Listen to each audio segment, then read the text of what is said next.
The stagecoach lurched to a stop, wheels creaking in the frozen mud of Willow Creek's main street. Clara Hensley gripped her carpetbag, its frayed handle biting into her palms. The November wind sliced through her threadbare shawl, carrying the scent of coal smoke and damp earth. She stepped down, boots sinking into the slush, her breath clouding in the air. The town was a scattering of clapboard buildings, their windows glowing faintly against the grey dusk. But none of the warmth seemed meant for her. She'd come for a promise letter from a widower named Amos Tate, who'd advertised for a wife in the matrimonial news. His words had been plain but kind, offering a home and purpose. Clara, at 32, with no family and a reputation stained by whispers of a broken engagement back in Ohio, had clung to that promise like a lifeline. She'd spent her last coins on the journey west, dreaming of a fresh start. But Amos was waiting at the depot, his face weathered and stern, flanked by two women in starched bonnets, his sisters. Clara would later learn. His eyes skimmed her, lingering on her patched dress, the faint scar above her brow from a childhood fall. "You're Clara Hensley?" he asked, voice flat as the prairie horizon. She nodded, forcing a smile, but his gaze slid away. "Didn't expect someone like you," he muttered. His sisters exchanged glances, lips pursed. "We thought you'd be younger," one said, her voice sharp as a needle. "More suited." Clara's stomach twisted, but she kept her chin high. "I came as agreed, Mr. Tate. I'm strong, capable. We've decided against it." Amos cut in, already turning away. "No hard feelings. You'll find other prospects." His sisters nodded, their eyes cold as the snow dusting the street. The stagecoach driver tossed her trunk onto the ground, and with a crack of his whip, the coach rattled off, leaving her alone. The townsfolk passing by spared her glances, some curious, some pitying, none welcoming. Clara stood, fingers tightening on her bag, the wind howling through her.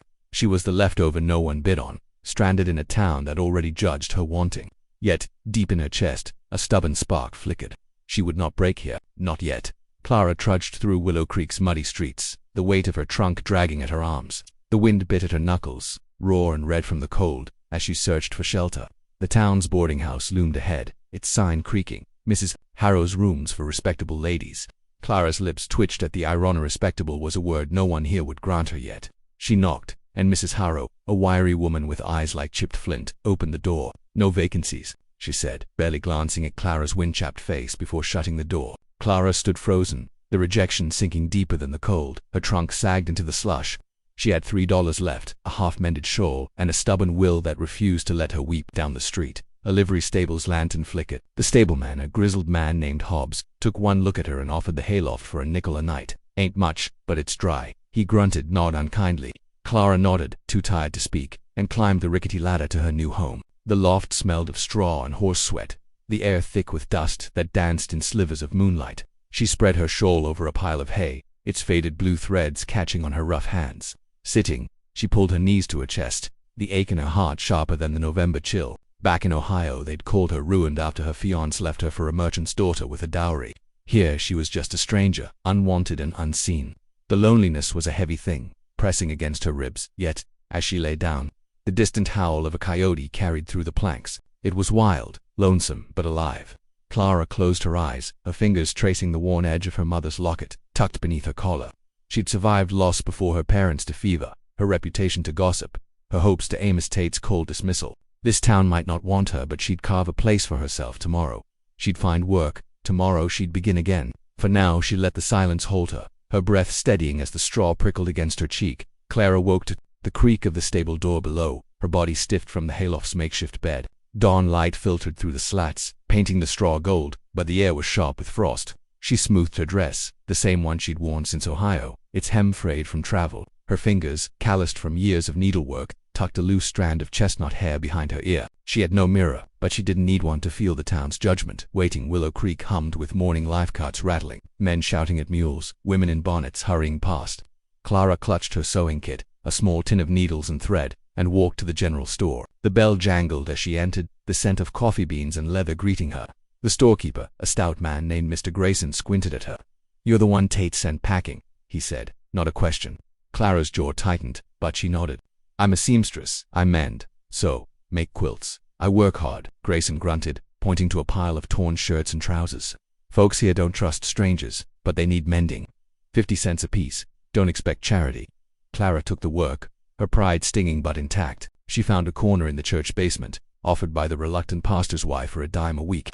There, amidst the smell of damp stone and candle wax, she bent over her needle, stitching with precision that belied her trembling heart. Townsfolk whispered as they passed her on the street. "Too old for a bride," one woman hissed. "Carries trouble in her eyes," said another. Clara kept her head down, her needle flashing in the dim light, each stitch a quiet defiance. She bought day-old bread and a tin of molasses with her first earnings, savoring the sweet bite in the solitude of the loft. At night, she worked on a quilt from scraps in her trunk, blue calico, faded yellow, a patch of her mother's old apron. Each square was a piece of her past, sewn into something new. She didn't smile for the townsfolk, didn't beg for their approval. Her hands, steady and sure, were enough for now. They would see her worth in time, or they wouldn't. Either way, Clara was building something, stitch by stubborn stitch. Clara's days settled into a rhythm of needle and thread. The church basement, her quiet refuge. The air smelled of old hymnals and wax, and her quilt grew under her hands, a patchwork of memory and hope. She kept to herself, but Willow Creek's eyes followed her, judging, always judging. One afternoon, as snow dusted the town like flour, on a breadboard she carried a bundle of mended shirts to the general store. The bell jangled, and a man looked up from behind the counter, not Grayson, but someone new. He was tall, broad-shouldered, with hands rough from work and eyes the color of sagebrush after rain. His name was Elias Ward, Grayson's part-time clerk, a rancher who came to town to settle his brother's debts after the man drank himself into an early grave. Elias didn't stare at Clara's patched dress or the scar above her brow. Instead, he nodded, a small gesture, and took the bundle. "Fine work," he said, his voice low, like the creak of a barn door. "Grayson says you're steady. That's rare." Clara met his gaze, searching for pity or mockery but finding neither. Just curiosity, warm and unguarded.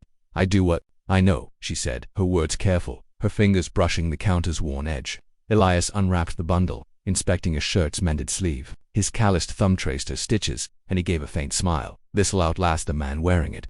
She felt a flicker in her chest, unfamiliar and fragile, like a candle flame in a draft. No one in Willow Creek had spoken to her without weighing her worth first.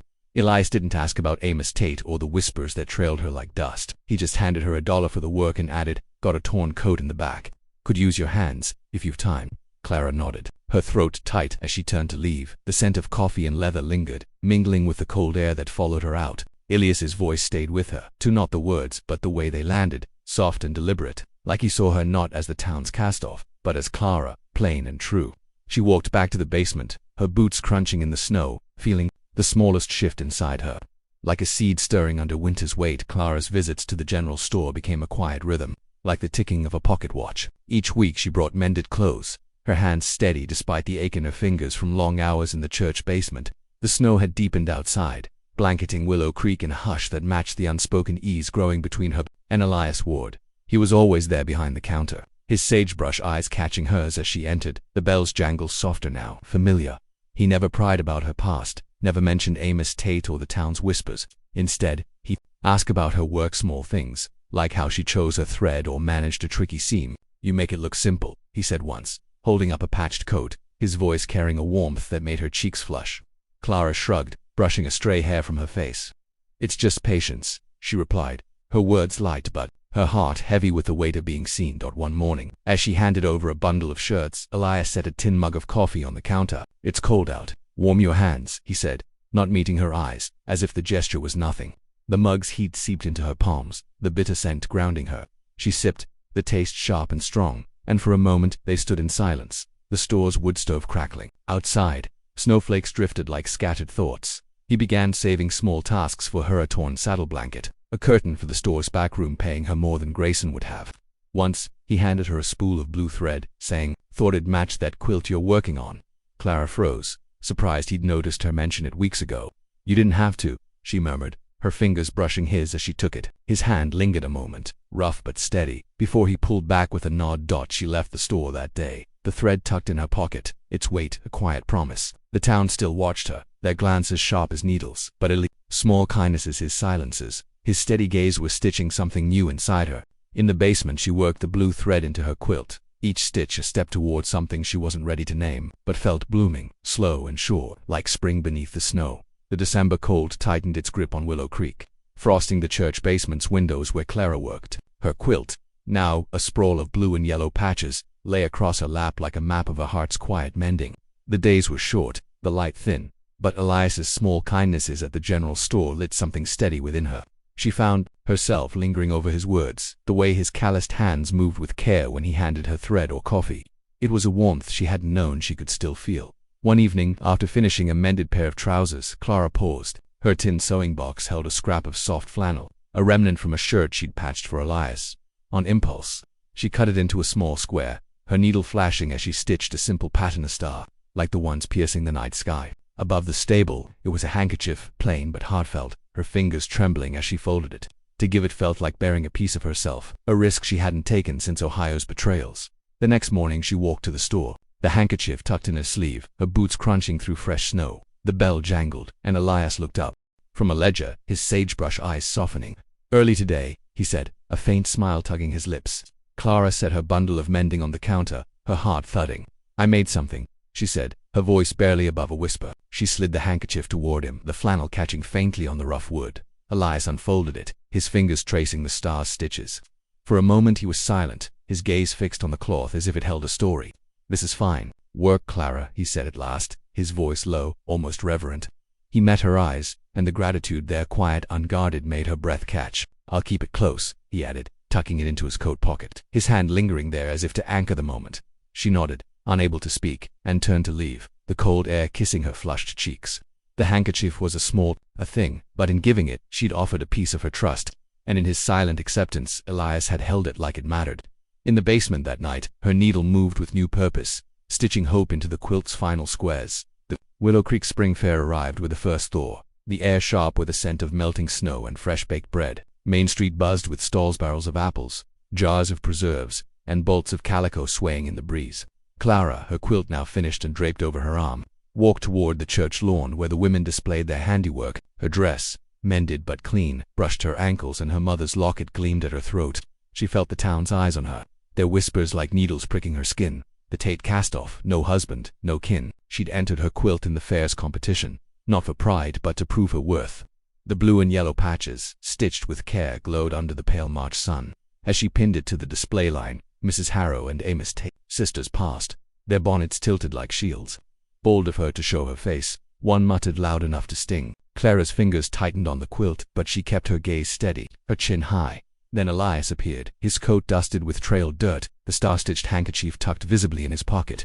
He stopped beside her, his presence solid, unhurried. "That's yours?" he asked, nodding at the quilt. His voice carried no judgment, only quiet admiration. Clara nodded, her throat tight. "Took months," she said softly. He studied the stitches, his eyes tracing the patterns, as if reading her heart. "It's beautiful," he said, loud enough for the nearby women to hear. Their whispers faltered. He stayed by her side, not touching her, but close enough that the space between them felt alive. The townsfolk noticed, some frowned, others raised brows, but Elias didn't flinch. When the pastor's wife announced the quilt winners, Clara's name wasn't called. She expected it, but the sting was dulled with Elias there, his silence a shield. As they walked away from the display, he offered her a tin cup of cider from a stall, his fingers brushing hers. "They'll see it one day," he said, his voice low, meaning more than the quilt. Clara sipped the cider, its warmth spreading. Through her, the town's judgment hadn't softened, but standing beside Elias, her quilt swaying in the breeze, she felt a shift. She wasn't just surviving anymore, she was claiming her place, and he was choosing to stand with her. Night was soft, the air carrying the scent of damp earth and budding sage as Clara walked the path from town to the stable. Her lantern cast a flickering glow, its light dancing on the quilt draped over her arm, unsold from the fair but precious to her still. Elias had offered to walk her back, his boots crunching beside her in the quiet dark. The stars above Willow Creek burned bright, like the one she'd stitched into his handkerchief, now a constant in his pocket. They paused by the stable, the horse's soft snorts mingling with the rustle of cottonwoods. Clara set the lantern on a fence post, its light catching the scar above her brow. Elias's eyes lingered there, not with pity but with a tenderness that made her breath catch. "You don't talk about it," he said, his voice low, like the wind over the prairie. "What brought you here? But I see you, Clara, the way you carry it all." Her heart thudded, the weight of his words unraveling something she'd kept knotted tight. "I'm not what they think," she whispered, her voice trembling. "Back east. I was left, cold, ruined.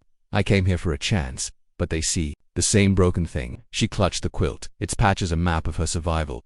Elias stepped closer, his shadow merging with hers in the lantern's glow. "You're not broken," he said, his voice steady as stone. "You're the strongest, a person I know. That quilt, your hands, the way you keep going, it's more than enough. You're more than enough for me." His words landed like a vow, quiet but unshakable. He reached for her hand, his calloused fingers warm against her cold ones, and held it gently, waiting. Clara's eyes stung, but she didn't pull away. The world, its whispers, its rejections faded under the weight of his gaze. She stepped closer, her free hand brushing his coat, where the handkerchief rested. "You make me believe that," she said, her voice barely audible. He leaned in, his forehead touching hers, a silent promise in the space between them.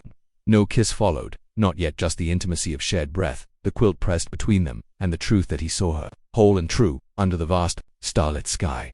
The May sun warmed Willow Creek, coaxing green shoots from the earth and softening the air with the scent of wildflowers. Clara no longer slept in the stable loft. Elias had helped her move to a small rented room above the general store, its walls bare but clean, with a window overlooking the prairie. Her quilt hung on one wall, its blue and yellow patches catching the morning light. She stood there now, her fingers tracing the stitches, feeling the weight of the past months, the rejections, the quiet kindnesses, the night under the stars when Elias had held her hand and seen her truth. He came by that afternoon, his hat in hand, his sagebrush, eyes steady. "Got something to show you," he said, his voice soft but sure. They walked to the edge of town, where a small plot of land sat, framed by cottonwoods and a creek that murmured over smooth stones. A half-built cabin stood there, its frame raw but sturdy, the scent of fresh-cut pine sharp in the air. "Been working on it," Elias said, rubbing the back of his neck. "Thought maybe we could make it ours." Clara's breath caught, her heart swelling at the word ours. She stepped toward the cabin, her boots sinking into the soft earth, and touched the rough-hewn doorframe. "You mean it?" she asked, her voice quiet, afraid to break the moment. Elias nodded, pulling the star-stitched handkerchief from his pocket, his thumb brushing its edges. "I want a life with you, Clara, not because you need it, but because I do." She turned to him, her eyes bright with unshed tears. "I want that too," she said, the words a leap, like stepping off a cliff into trust. They spent the day planning, marking out a garden for vegetables, a spot for a fence to keep out wandering cattle. Elias sketched ideas in the dirt with a stick, his shoulder brushing hers, while Clara spoke of planting lavender by the door. It sent a promise of home. As the sun dipped low, painting the sky gold, Elias took her hand again, his grip firm, but gentle. "We'll build it slow," he said, "but we'll build it right." Clara squeezed his hand, the future taking root in her heart, as steady and sure as the cabin's frame rising against the prairie horizon. The June evening settled over Willow Creek like a soft shore, the air warm with the scent of blooming lavender and fresh-turned earth. Clara stood in the doorway of the finished cabin, her hand resting on the frame she and Elias had built together. The quilt hung inside, its patches glowing in the lamplight, a testament to her resilience. Tonight, the town had gathered not for a fair or a church social, but for a quiet wedding, just as Clara and Elias wanted. She wore a simple dress, its hem brushed with prairie dust, and her mother's locket at her throat. Elias stood beside her, his coat clean but worn, the star-stitched handkerchief tucked proudly in his pocket. The pastor spoke plainly, his words weaving their vows into the dusk. Townsfolk watched, some with softened eyes, others still whispering. But Clara didn't care. Their judgment had no hold on her now. Elias's hand, warm and steady in hers, was her anchor. After the vows, they stepped onto the cabin's porch, where a small table held a pie Clara had baked, huckleberry, its crust golden and fragrant. The townsfolk shared slices, their voices mingling with the hum of crickets. Elias leaned close, his breath grazing her ear. "You did this," he murmured, meaning the pie, the cabin, the life they'd carved from nothing. Clara smiled, her heart full, and pressed a hand to his chest, feeling the handkerchief's faint outline as the guests drifted away. Clara and Elias stood alone under the vast sky, stars pricking the darkness like her needle through cloth. They didn't speak, didn't need to. Their silence was a language of its own, built on months of shared glances, small gestures, and unspoken trust. He pulled her close, his arms a quiet promise, and she rested her head against him. "The lavender's scent rising around them reminded me who I already was," she said at last, her voice soft but sure, echoing the truth she'd found in his eyes. Elias kissed her forehead, his lips warm against her skin, and they stood there, rooted like the cottonwoods by the creek. The cabin, the garden, the life ahead, it was theirs, built stitch by stitch, not from grand gestures but from the steady, stubborn love that had grown between them, as enduring as the prairie itself.